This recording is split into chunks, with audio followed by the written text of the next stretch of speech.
Thanks for tuning in to this special episode of the podcast. If you've listened before, you know that most episodes feature me, Rob Meyerson, interviewing guests, brand experts like David Acker, Laura Reese, Marty Neumeier, and Denise Lee Yon. Today, the tables are turned, and I'll be the one answering questions about branding. A few weeks back, I was invited to be a guest on a new branding podcast, Just Branding, hosted by Jacob Cass and Matt Davies. Jacob runs Just Creative, an award-winning branding agency and industry-leading design blog, which I highly recommend you check out. He's spoken at TEDx and been featured in Forbes, Entrepreneur, and books like the Best of Logo Lounge Master Series. Matt is a brand and culture strategy consultant. He uses storytelling, agile strategy, and design thinking to work on brand strategy and culture building for clients like Nestle, Capital One, and Nikon. He's also a certified brand specialist, having been personally taught by Marty Neumeier in Marty's Level C program. Jacob and Matt had me join them on their Just Branding podcast to talk about positioning and naming. FYI, there's a video version of this episode too, which I'll link to on the site. Here's the episode played in its entirety and without any ads or breaks. I hope you enjoy it. Hello and welcome to Just Branding, the only podcast dedicated to helping designers and entrepreneurs grow brands. Here are your hosts, Jacob Cass and Matt Davies. Hello and welcome to episode 6 of Just Branding. Today we've got a treat for you. Today we have the fantastic Rob Meyerson with us. If you don't know Rob, he's the founder of Heirloom, a coalition of independent but aligned seasoned brand and marketing pros based in California. And Rob has an amazing background. He's traveled the world, basically helping many brands from small right through to very, very large with their brand strategy. Brands like HP he's worked for as strategist, as well as agency side in some big global brand agencies like Interbrand. So it's a pleasure, Rob, to have you on the show. One other thing I should mention about Rob is he has a great podcast, which me and Jacob are big fans of. However, it's not as good as ours. But no. if you were to look it up, you'd find that there's some absolute legends that Rob has had on his podcast. So definitely check it out after ours, of course. And it's called How Brands Are Built. Rob, welcome to Just Branding. Thanks so much, Matt. Matt, Jacob, thanks for inviting me to be on the show. Well, one of the things that I find fascinating about you, Rob, is that looking through your profiles and stuff and having various conversations with you, you specialize in naming and positioning brands. And what is fantastic about that is that this podcast, this episode, we really like to kind of pick your brains on that subject of positioning brands in the marketplace. And so we want to grill you about that. Are you open to that? Sounds good. Yeah, fire away. Super. Okay, so first question for you, sir. Well, we always like to start with this because branding does have this weird kind of identity problem. Like no one really knows what it means. And everybody has a slight different take on that. So first question to you is can you help us out? How do you kind of define brand and specifically brand positioning? Yeah, it's frustrating how many definitions of brand you can find, isn't it? The way I think of it is, I guess I have a pretty broad definition that tries to capture a lot of the different, I think, intended meanings of brand. So I like to say it's the ideas that sit behind, the identity of, and the experience created by a organization, whether that's a company or it could be a product, whatever it is that you're creating the brand for. But I like to break it up that way: ideas, identity, and experience. I feel like, as much as I'd like to make it more succinct than that, that really captures the full gamut of everything that I think of when I think of brand. Fantastic. And in terms of brand positioning, how does that sort of fit into ideas, identity, and experiences? Yeah, it's actually interesting the way you've asked it, sort of comparing it to that definition of brand. It really, I think a lot of it connects to the idea part of the definition of brand. And it's a little bit easier to define positioning. There's a little bit less diversity in definition. It's really about owning a conceptual territory in the marketplace or in the mind of your customers. vis-a-vis competition. So that's a really important part of it. You can't position a brand in a vacuum. You have to understand what else is out there, whether that's direct competitors, or if you are the first to market in a new industry, you still need to think about positioning against whatever people have done before.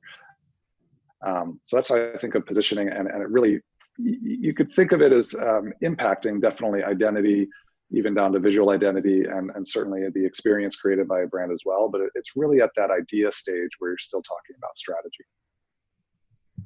Fantastic. In terms of kind of finding that conceptual place in the market, that position, what I'd love, and I'm sure the listeners, and Jacob, who's also here, by the way, listeners, he's just sitting quietly. He said he'd take a back seat, so that's a problem. We're going to get him in. Don't worry, you'll hear from him shortly. But what we'd love to hear about is, in terms of all of your experience in the wealth of your career, what would you sort of typically take a client through in terms of process to lead to getting to that place where you're comfortable as the strategist, that they're in a good brand position, and they also are comfortable in that, with that sort of direction? Sure. Well, every project that I've ever worked on has to start with discovery or immersion, fact-finding. And so that's usually your phase one of a multi-phase project. And the easiest way, it may be an oversimplification, but the easiest way to break down the way that we would approach discovery, usually, I think of the 3 C's. So that's company or client, competition, and customer or consumer.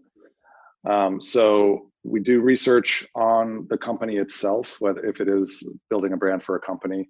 That might be internal interviews. It might be reading through materials that they've created. If it's a small business, you might just read their business plan, or you might talk to the founder about what her or his vision is or was for the business.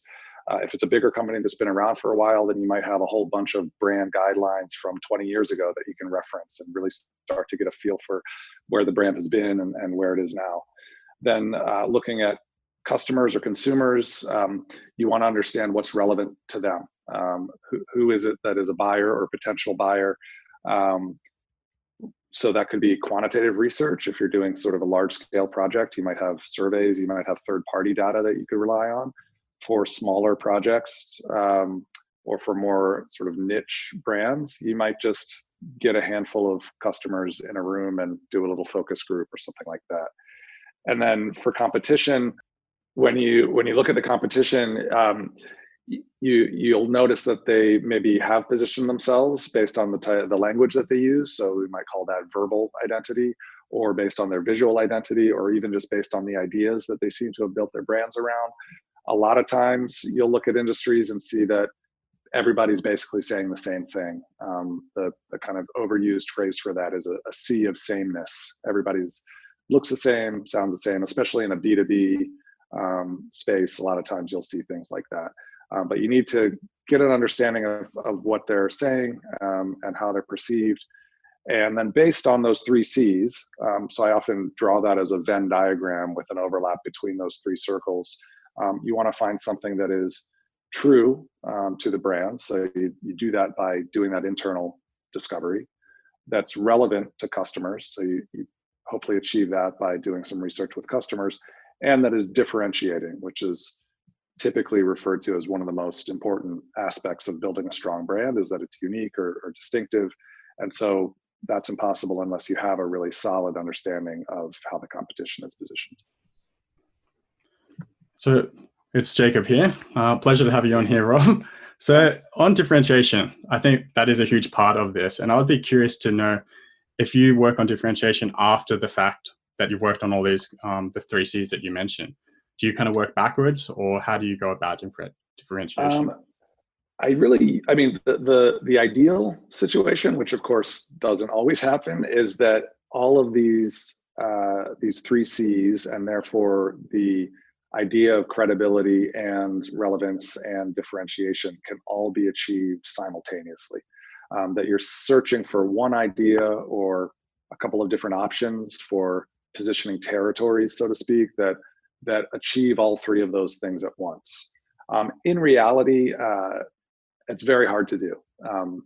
And sometimes you find that the positioning or the differentiation comes a little bit further down the road, maybe, that it's more about the brand personality that really makes it distinctive than about, strictly speaking, a positioning idea. So there are ways to work with what you've got and try to build a strong brand, even if the underlying idea maybe is not as differentiating as you would like it to be. So there's sort of that perfect world answer and then the real world answer. Sometimes you find yourself kind of differentiating a little bit on the back end. Yeah, that's interesting. So I just want to dive a little bit deeper into that. So there's a Yeah. lot of commodities out there or service-based businesses that do have a hard time of differentiating themselves. So by looking at these three C's, like how do you actually go through that process of finding it? Like, I know you mentioned a few things earlier, but let's go back down to, like, I don't know, a dentist, for example, or something that is commodity based. Like, how do you do that? Yeah, so in really well-defined spaces, so dentistry is one of those, but just as well, we could be talking about laundry detergent or something like that, where it's pretty clearly delineated. There are a couple of different things you can do, and sort of classic positioning, the way it was originally written about back in the 70s and 80s. One of the concepts in there, I don't think they use this phrase, but the phrase you hear a lot now is creating a category. And so even if you're all dentists, you might be the only blank dentist. You might create a new category by being the dentist that specializes in working with kids. In fact, that's where I take my kids. I don't know if everywhere has this all over the world now, but I certainly didn't get that when I was a kid. I mean, there is pediatric dentistry, but the place that I take my kids is clearly really built for kids. They have the TV screens on the ceiling, so when the kids lean back in the chair, they can watch a movie, and it's so good, it's so well done that my kids like going to the dentist, which I feel like kind of defeats the purpose, because that was always the threat for me, that brush your teeth or you'll have to go to the dentist. If I say that to my kids, they're likely to, your kids like eating sweets deliberately exactly. to get to the dentist. Exactly, they've done it too well. But that's all to say, that's a way of positioning, even in that field of dentistry, which seems like a dentist is a dentist. You could be the dentist for kids. You could specialize in teenagers, knowing that a lot of people need braces around that time. And so you could be, it could be age-based. It could be geographically based. You could be the only dentist in a certain region. It could be, there are really, that's kind of the exercise, is thinking of what are all the different ways to slice and dice this in ways that are relevant to the customer base. So obviously you could say you're the only dentist with a red logo or something, which would be a terrible color for a dentist, by the way. But nobody's going to care about that. That's not relevant. It might be differentiating, but it's not relevant. So it really is about finding that intersection between ways of looking at the market, different ways of sort of rotating the market to see how the different brands or the different options line up on different axes. And then where there's a gap that you could fill, and that is kind of one of the phrasings in the original positioning book was about filling a hole. So finding that hole that you can fill, as long as it's something that's relevant to your potential customers. Well said, thank you. I think differentiation strategies are like you're touching on. There's so many different ways to go about it, and like you said, it could be price, it could be niching, it could be your heritage, it could be how you simplify someone's life, it could be like a different purchase experience. There's all different ways to do it. Like you could use them, you could take on a competitor, or you could serve an unmet need, you could lighten the mood in different ways. So there's a lot of different ways that companies can differentiate. So thanks for exploring that. It's a great point, Jacob. I mean, it is interesting to think about and do some research on how other brands and even totally different industries have organized themselves, and look at how a brand in a tangential industry maybe has managed to stand apart by focusing on a certain idea. One way of thinking about that range that you just described is it can go from really tangible or rational things You can be the cheap option, or you can be the expensive option. You could simply sell a different size of the product that nobody else sells. There are these really sort of easy, tangible things. And I think when you look at really new industries where there just aren't a lot of players and there hasn't been that much maturity in the industry yet, that's how you'll see brands often kind of segment themselves. It's based on these really simple, understandable things about price or speeds and feeds. Ours works better than theirs, faster than theirs. But then as industries mature, it starts to get harder and harder to position in that way. And that's when you go from the tangible and rational over to the intangible and more emotional side or abstract side of the spectrum. And you start to see brands, like in the world of gasoline, you'll see brands try to position themselves as being more environmentally friendly, which is ironic in the oil and gas industry. But that's where you have BP, who, certainly missed the mark a little bit in the way that they did this, but came out with the green and yellow logo and started talking a lot about environmental friendliness. I would say that's one that is differentiating and relevant, but ultimately lacked that third C of credibility and authenticity. They couldn't back it up, or at least couldn't back it up credibly in the eyes of customers. But you see that sort of move to that shift to the more abstract side of that spectrum over time, generally.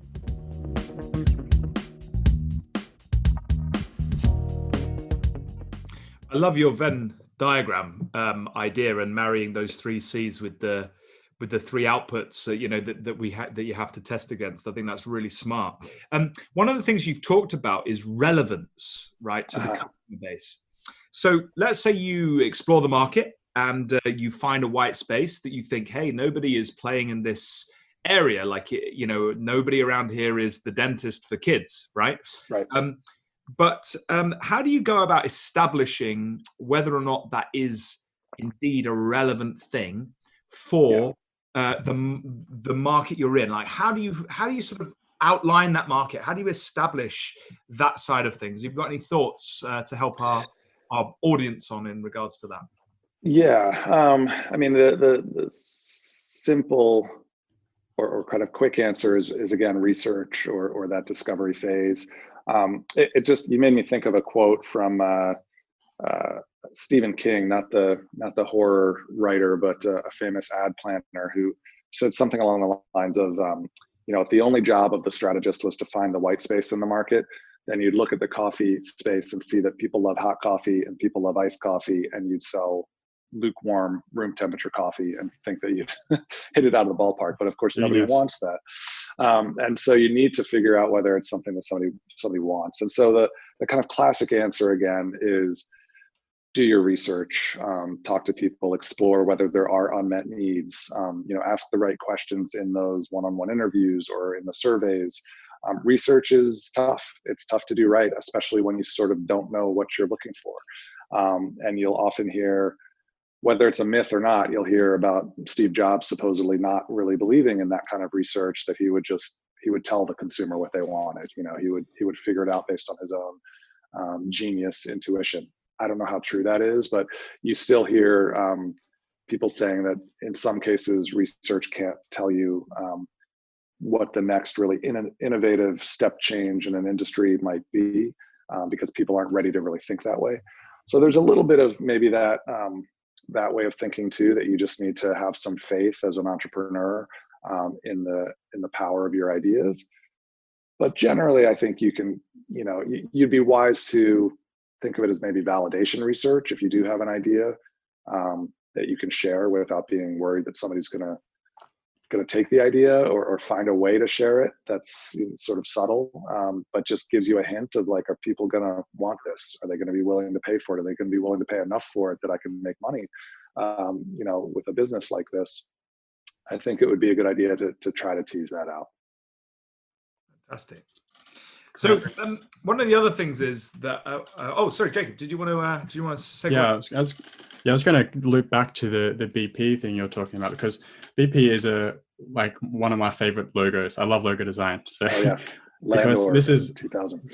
Yeah, it's such a brilliant example of how powerful logo design can be to portray a certain image. So like an oil company using like a bright energy flower with green and everything to convey this feel, completely not authentic, but it's a very strong image. So I just want to touch on that. I also want to jump back to the consumer, because we've talked about, out of your 3 C's in the Venn diagram, we've talked a lot about the company and the client, but what we haven't talked about is the consumer, who we're actually targeting. And this is a huge part of positioning, like probably the most important part. I don't know if you agree with that, but it's about who you're targeting and how you're going to target, how you're going to message them. So I don't know if you want to dive into how you go about researching, or like just that bucket of the C. Yeah, I think it depends on the size of, a lot of it depends on the size of the client and the nature of the market. So, anything from massive B2C organizations like a Procter and Gamble down to tiny B2B companies, a mom and pop company that is a supplier of widgets for some manufacturing industry. That range will really, will largely determine the best actual tactical way to do that research. But generally speaking, in my experience at least, it's going to be some combination of interviews, going and talking to actual customers. A lot of times we like to talk to past customers, if possible, past customers who've maybe switched to a competitor, to understand why they switched. That can be hard to get them on the phone sometimes, but that's lovely to have that perspective. Current customers, prospective customers, maybe that one customer that you've been trying to get a sale out of for a year unsuccessfully, let's talk to them as well. So getting that kind of cross section can be useful. And if it's a small enough business, if it's sort of a high touch sale, B2B industry, then maybe you talk to a dozen customers and you feel like you get a pretty well-rounded feel for how their customers are thinking. If it's much larger or consumer-based, you're probably going to want to look at either third-party research that's out in the world, whether you have to purchase that or not from a Nielsen or some other kind of research company, or fielding your own primary research and doing a large-scale survey, which is expensive. So, a lot of clients don't have the ability to do that necessarily, although there are some inexpensive tools that you can use now. But it also, it gets a little complicated with permissions and regulatory and legal constraints around just, not spamming people with surveys and using their data and things like that. But usually some combination of those two, and sometimes focus groups, which get a pretty bad rap. But there are definitely projects on which I felt that focus groups have been useful. So usually it's some combination of those. I'm sure there are other things. I mean, there are things that you can do around eye tracking on websites, social media listening. Some of these more, I don't want to call them new age because it's not that new anymore, but these more kind of digital oriented ways of gathering information. I think those are usually either supplementary to those more kind of core things of just talking to customers, or it would really be dependent on specifically what you're creating. If you or your client is creating an app, then maybe you do need to do a little more kind of UX research, where you're looking at how people are swiping through your app or other apps to figure out how their behavior is working, rather than doing interviews or in addition to doing interviews. One of the things, Rob, that I know that you are a specialist in, and I know, for example, when you worked for HP, I think you were their naming strategist, and I know you've worked globally in naming. Yeah. So I wonder if we could just sort of move that into this conversation and ask you about how you would sort of go about, either renaming or creating a new name in a brand positioning project like we're talking about here. How would you sort of attack that? Yeah, great question. And yeah, naming is, I've spent a lot of my career doing sort of core brand strategy work, of which brand positioning is really a hallmark, I think. And for a long time, naming was sort of subsidiary to that. And then around 2012 at Interbrand, I really shifted full time into more of a naming and verbal identity role, and I carried that through to HP, and now still do quite a bit of naming work. It's actually, I think we can make a pretty good segue here from the positioning conversation to naming, and you did it nicely, Matt. But you asked how we start that positioning process, and that's really that discovery and immersion. Next step would be the sort of analysis and development of the strategy itself, a lot of which is words. Strategists work in words quite a bit, and language, trying to find the right way to capture ideas. Language is one of the best tools we have to capture ideas, although visual design can also can do that well. But trying to capture that idea in something like a positioning statement, a relatively short statement that expresses what the brand is, who it's for, and why it matters. Just simply put, that statement, if you're working on, say, building a new brand from scratch, should be one of, if not the core piece of a naming brief that would then go to a naming team or a namer or the same team, depending on who's doing the work, to help them to serve as a springboard into a name generation phase of work. And sometimes you will literally take that positioning statement and find circle words within it. I mean, this is one of the kind of I think the best and most transparent ways I've seen this done of transitioning from the strategy over to either naming or something like logo design is to take that strategy work, sit down with a red pen, start circling words and thinking, how would that word come to life as a name or as a design element? And it's partly for the client so that they can see that the strategy is built in, but it really should be partly for you as a strategist or a designer or a namer to make sure that you're staying true to whatever that strategy was once it's baked. So that's how I would think of that transition from positioning to creating a new name. For renaming, it could be a little bit different. I think then it really depends on, the first question has to be, why are you renaming?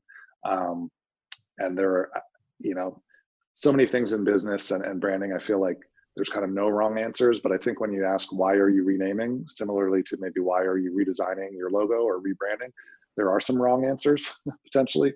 It shouldn't be because you feel like it or you're tired of your own logo or name. That is a place where it has to be driven by customer first and how they're thinking. But there are different ways to rename, and that might govern how you would approach it. Great. So, it's funny you should say that. Like, I was working today, funny enough, with looking at a client not too far away from you. You're in California, aren't you? And actually, just to sort of break the podcast up a little bit, Rob, I should just say, is tuning in at 2 p.m. Jacob is in Sydney, and he's tuning in at 7 a.m. And I'm here in the UK, and I'm tuning in at 10 p.m. So if I come up with some strange stuff, what's happening. But I got to thank you guys for giving me the only sane time here to No, but we've got to do it, because if you're it was quite kind to your guests. we do what we can. But so not too far away from you, I believe in the San Francisco Bay, and it was funny because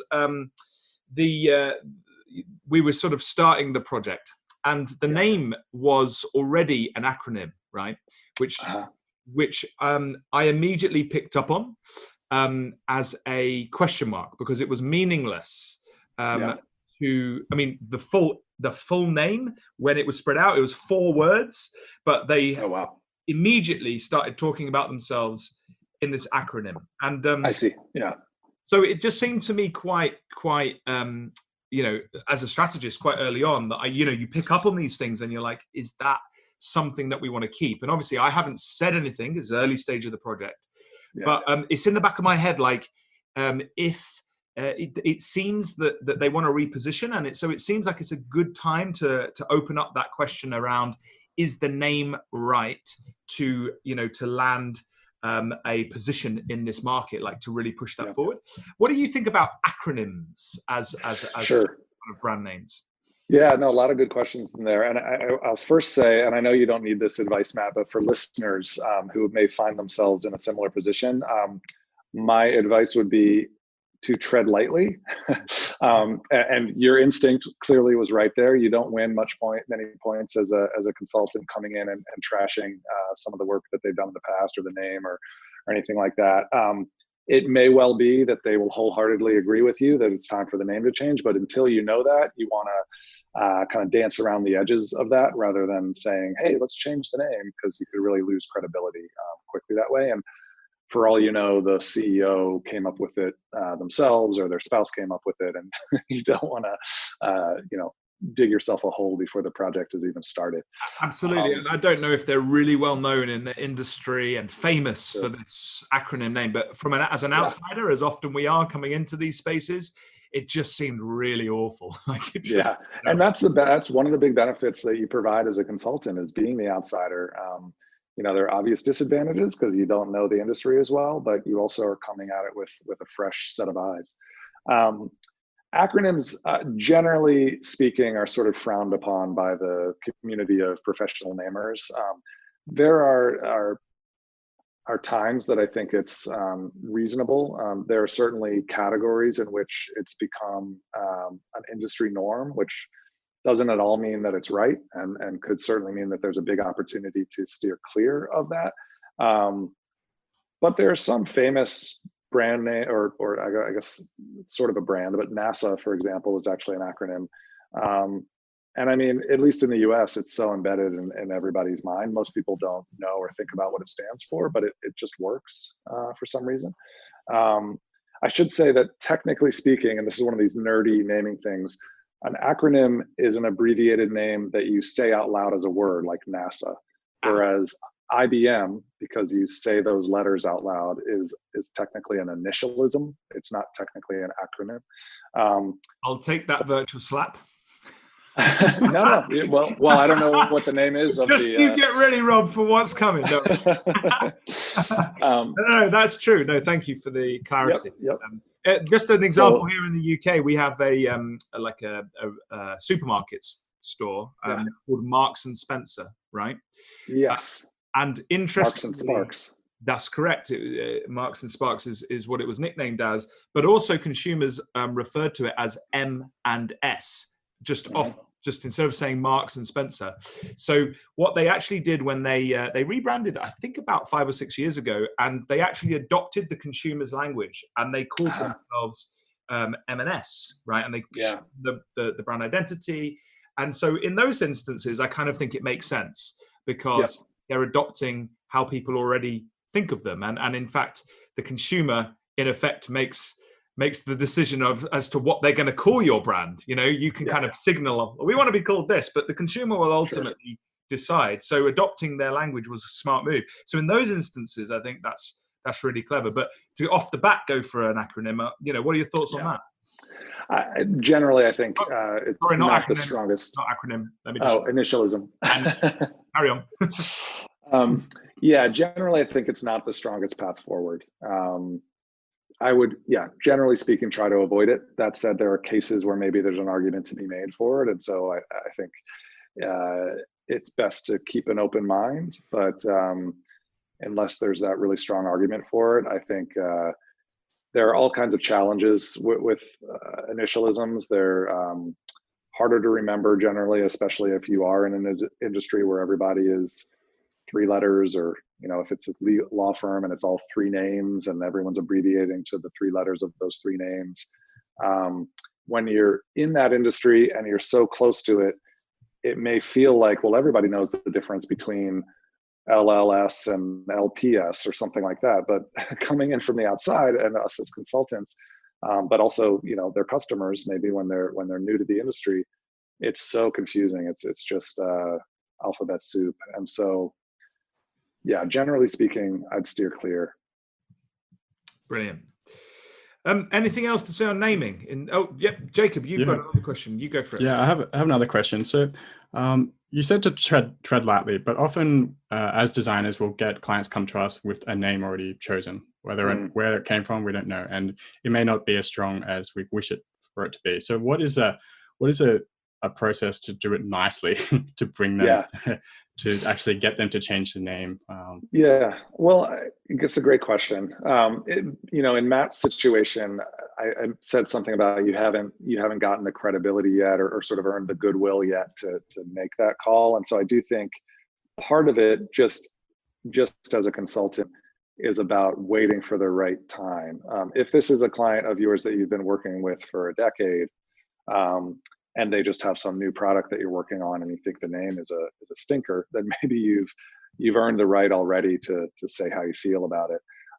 But if you're new, it's a new relationship, then I do think treading lightly. That said, I certainly wouldn't advocate that consultants don't speak their mind. I mean, the reason we're getting paid is to give that expert advice and to tell our clients what we think they should do. And so I'm not saying to keep mum, because I don't think you ever want to prioritize, ideally, your own sort of the health of your relationship with your client.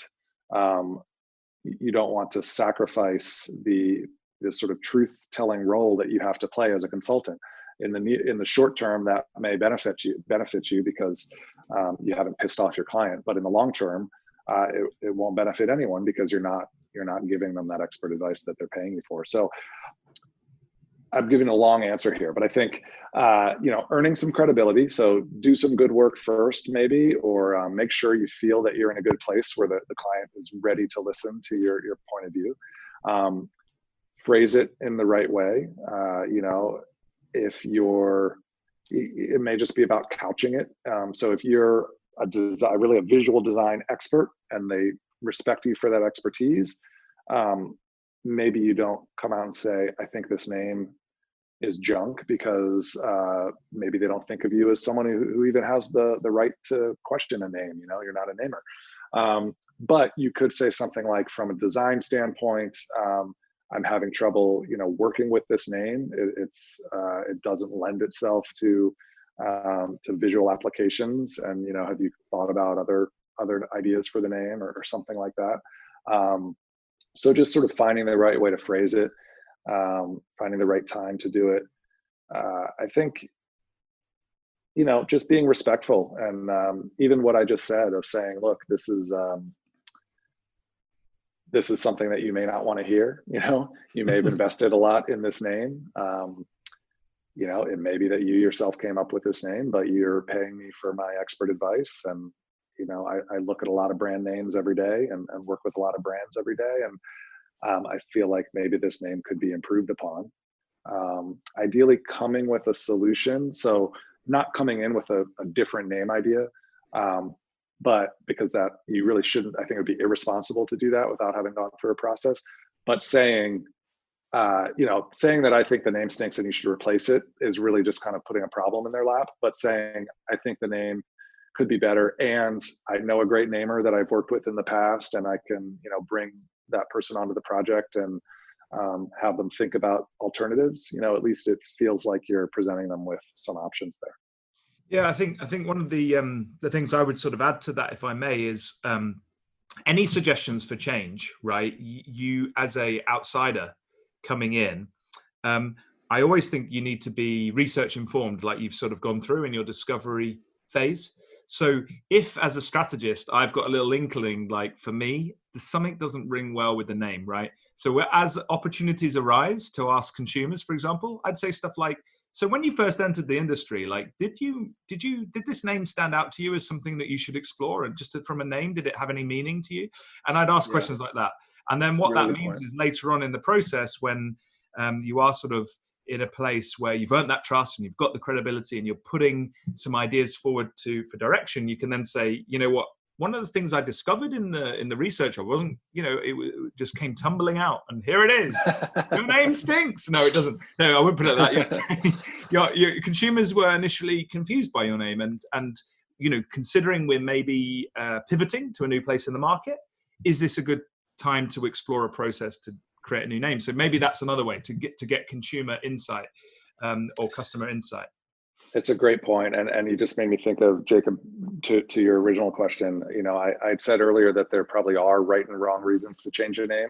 One of the right reasons is if you really are shifting the brand position. So coming full circle now and talking about positioning again, if there's a really significant change in the underlying ideas behind the brand, or the way that the brand is positioned, then that is it's not a reason in and of itself to change the name, but it's an inflection point at which if you're going to change the name, you should do it so that it syncs up with all those other changes, so that the consumer or customer has a rationale, built-in rationale of, oh, they've completely switched up their positioning or the product mix, or even just the brand personality. It's a new design or look and feel for the brand, and they've changed their name at the same time. It's a more powerful story. It's a simpler way to tell the story. So that's another thing you could say to your client, is just that, hey, while we're making all these other changes, let's explore, or even just asking them, if you've ever thought about making a change to the name, this would be a good time to do it. And so at least that it sort of broaches the subject without you necessarily having to go in and just say, in my opinion, it's a terrible name. Yeah, I think you said it well. It's about coming in the right angle and not giving your opinions and asking questions, like you were saying, Matt, as well. Just asking questions and digging deeper, so to actually hear their point of view before coming in with an opinion.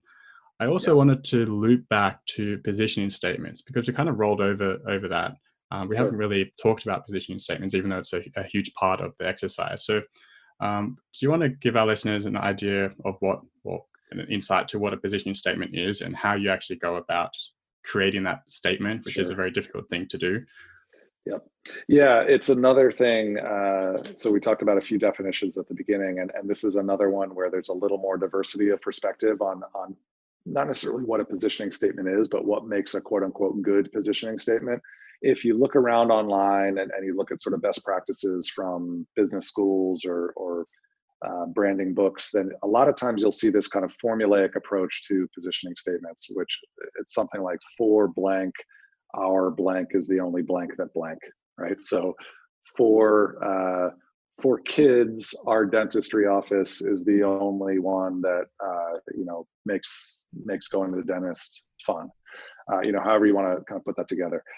I think that I always argue that that's useful as a tool. That's a useful way to think about how you're going to write your positioning statement. In practice, for a number of reasons, I find those a little deflating as actual positioning statements, especially for a client if you're in a consultant role, because it feels so formulaic and it feels sort of anticlimactic, and it often lacks any sort of artfulness in the writing. And so in reality, and I'd love to hear, Matt, if you have experience along these lines, or Jacob, because a lot of my experience on this comes from working at bigger agencies like Interbrand. So it's maybe partly because of how much, frankly, clients are paying, that to then deliver something that feels sort of off the shelf just doesn't feel right given the price tag. And so a lot of times the actual positioning statement, or sometimes we might dub it a brand narrative or something like that, which you could debate whether that's a different thing or an interchangeable term. It's often longer than that. It's often written with a little more emotion in it. So you might even have an introductory couple of sentences that kind of set the stage or the context. So, try not to make it too cheesy, but almost that sort of that classic movie trailer, like in a world type of intro, right? So in this industry or in this world where this is happening and this problem, that consumers face every day, we've brought this solution to market and it's the only one that does this. And then also maybe putting in some of those tangible reasons to believe, or proof points, if you want to call them that, so that it's not just our dentistry office is the only one that makes going to the dentist fun, but we have TVs on the ceiling. We have, we give different kinds of toys at the end of the experience. Our waiting room, was designed by an expert in, waiting room design for kids. I don't know, whatever it is, but putting all of that into the statement, and maybe you end up with something that's actually 2 or 3 paragraphs long, which, might be too long for some clients. This is another thing where as a consultant, I think you need to partly just get a feel for what your client means when they say positioning statement, what their expectations are, so that you hopefully can over deliver, but not give them something that feels like it's missed the mark in terms of what they're looking for. Yeah, I mean, That's brilliant. Yeah, it's Sorry, great. Go ahead. In terms of my experience, I think you're absolutely spot on. I think different clients are looking for different things, and often I attack it. The listeners will know I've written a book called Storyology, right, which is like uses a lot of story theory in positioning, right? And so I sometimes have like a long form and a shorter and then a really short form. Yes. Narrative is how I'd attack it, where you start in the status quo, and then you look at what could be and the crisis that could overcome, and then you end with happily ever after, the world is now better kind of system, beginning, middle, end. Yes. Absolutely. So there's loads of ways you can do that, but I also use, like you were saying, like formulaic ways initially in workshops to kind of help people almost so for example, if you've got a leadership team and there's 10 people in the room, and you've got to get them aligned somehow. So those kind of brand positioning statements, there's a number of them around. They're quite helpful to say to everybody, like, come to the workshop with your one, that you're comfortable with, and then let's share them. Yes. And then let's put them up on the wall, and then let's pin a vote on which ones sort of stands out to us emotionally. And you can't vote for your own, that kind of stuff. So that brings an interesting and clients love that kind of stuff, because you're listening. They've all got a chance to have a say, but you're also then challenging and helping them align around, the future that they and the position that they want to start to think about. So that's another probably tactic, but then you've got to infuse that with market research, and you've got to kind of make sure. But it's a good sort of kicker, starter, I find, to kind of figure out where is the room, where's the temperature. What about you, Jacob? Absolutely. Any experience in that? Yeah, so I've like you were saying, there's a lot of ways about it. And like you, I also like going through that exercise with the client, because it kind of gives an idea of what we're working towards, and they can see in the future of what these exercises are actually building up to. So the Mighty New Myers one, the onlyness statement, I think is a very strong one, because it's extremely difficult to get down to that statement, but it's very powerful once you do. So I'm totally on board with both of you there. Yeah, another one. I should add just. Sorry, go on, Rob. Yeah, no, just one comment to sort of echo something you said, Matt. Typically, I would deliver along with that longer form narrative something much shorter as well. So you said you have kind of the short, medium, long, and it seems like there's a bit of consensus in the branding community now to call that a brand essence. Yeah. But typically you do have a 2 to 5 word version. Sometimes I sort of tag that at the end of the longer narrative so that it almost feels like a tagline at the end of an ad or something like that. But I think it's also partly about salesmanship, right? Again, as a consultant, that long form narrative is often what gets the heads nodding in the boardroom of like, yes, this has captured what we want to say about our brand. Sometimes the brand essence does that, but often the brand essence, because it's so short, only works once you've seen that longer narrative. And then it's clear what those 3 words are trying to sum up, because it is really hard for any 3-word phrase to say as much as you want to say. So if you've sort of explained it first and then you share it, then you can kind of get alignment that that captures it. And if you've really done it well, I'm sure you've had this experience too. Sometimes, even though this is all supposed to be internal strategy work, clients almost can't putting it into ad copy or putting some of it onto their website, or even considering trying to trademark that brand essence and say it's their tagline. My advice is always think of it as internal strategy work, but I take it as a compliment if they like it enough to at least consider using it externally as well. That's fantastic. Well, I kind of wanted to sort of segue just for the final part, just in the next few minutes. Sure. We've talked about into execution just a little bit, because we talked about discovery. We've talked about capturing the idea as a second phase, and we've talked about the positioning statement. Where else do you take this? And from a designer's perspective, like a creative graphic design execution sort of position which a lot of our listeners, I know, that's the space they're coming from. How do you sort of take some of that stuff? You've mentioned the red pen thing, but like how Sure. then do you see it sort of coming out in the graphic design, in the look and feel and the imagery? What kind of thoughts and experience and tips would you give to designers, and how do you see that working? Yeah, sure. I also want to apologize to you guys and your listeners if you can hear this dog back here snoring. I don't know if that's picking up on the mic, but it's very loud in here. I just thought it was you, to be honest. But yeah, that's what I didn't want. That's why I said it. No, back to your question. Well, I should say I'm not a designer.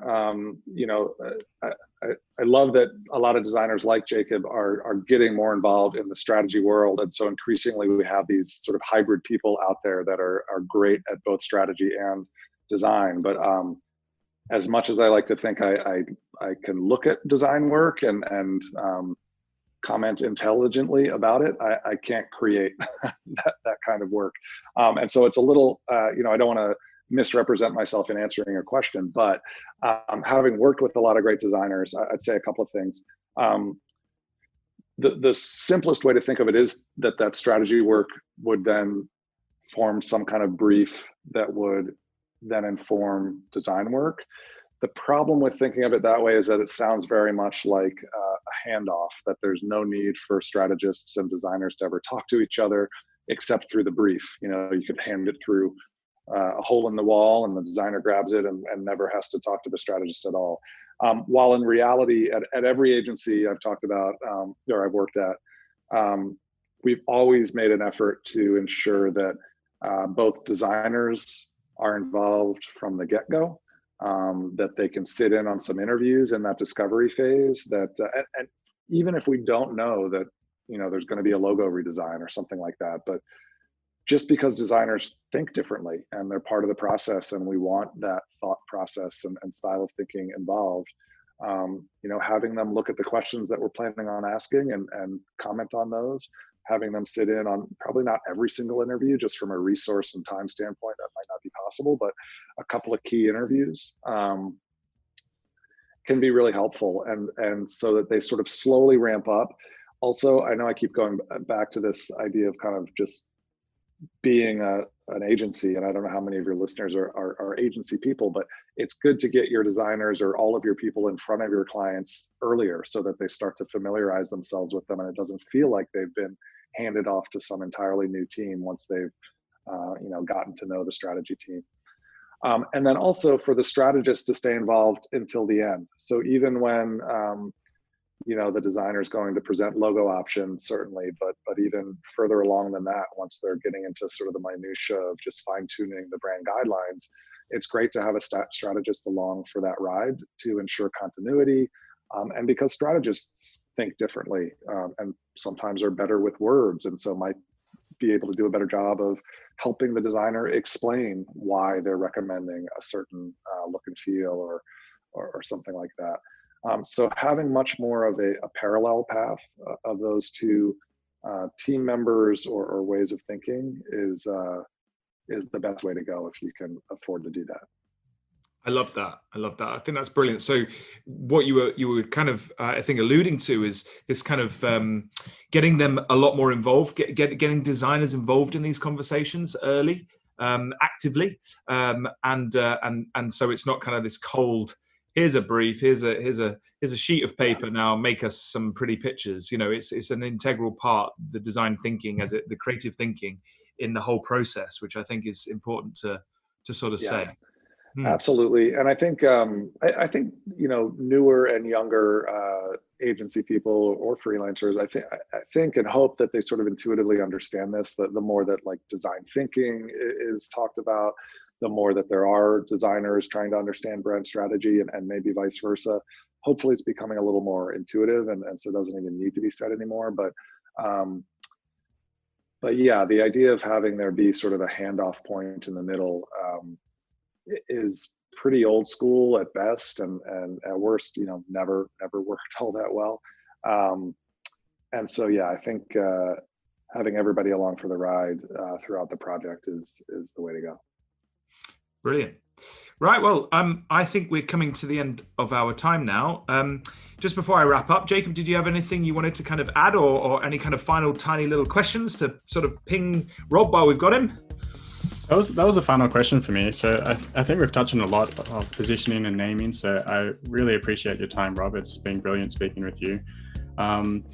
We can ask where we can find you. You can just give a little plug and we'll give you the mic. All right. Well, it's been my pleasure joining you guys. And Matt, thanks for plugging my podcast as well at the top there. So I'll just mention it again. It's How Brands Are Built. It's been around for about 3 years and 3 seasons. The first season was all about naming.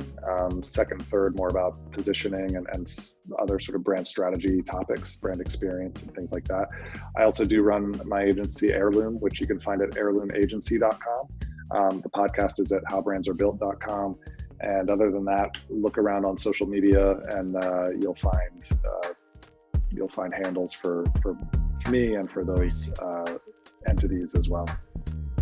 Fantastic. It's been an absolute pleasure, Rob, having you on. Thanks so much for your insights. I've absolutely loved all of it from going through your process to the 3 C's. It genuinely has been an absolute pleasure. And so thank you for your time and good luck in the future. And hopefully we might have you back at some stage. What I'd just say to our listeners is thank you for tuning in today, and be sure to kind of comment, like, follow, share the podcast, and we look forward to seeing you next time. Thank you very much. Thanks for listening to this special episode featuring my interview on the Just Branding podcast. If you liked it, I hope you'll leave Jacob and Matt a nice review. Just make sure you do it on their podcast, not How Brands Are Built, although you're always welcome to leave one for me too. And you'll definitely want to subscribe to Just Branding to hear their other guests, including big names like Marty Neumeier and Chris Do. To find out more about Just Branding, visit justcreative.com/podcast. From there, you can easily navigate to learn more about Jacob and his work at Just Creative. To learn more about Matt, go to Mr. Matt Davies, that's DAVIES.me. They're also both really easy to find on social media. That's it for this special episode. How Brands Are Built is a production of Heirloom Agency, LLC. Our logo and original podcast artwork is by Joel Sherlow, with additional design work by Lacey Honda. Web development by Matthias Garrido. Our theme music is by Isha Erskine Project. Thanks again for tuning in. I'm Rob Meyerson, and I'll talk to you next time.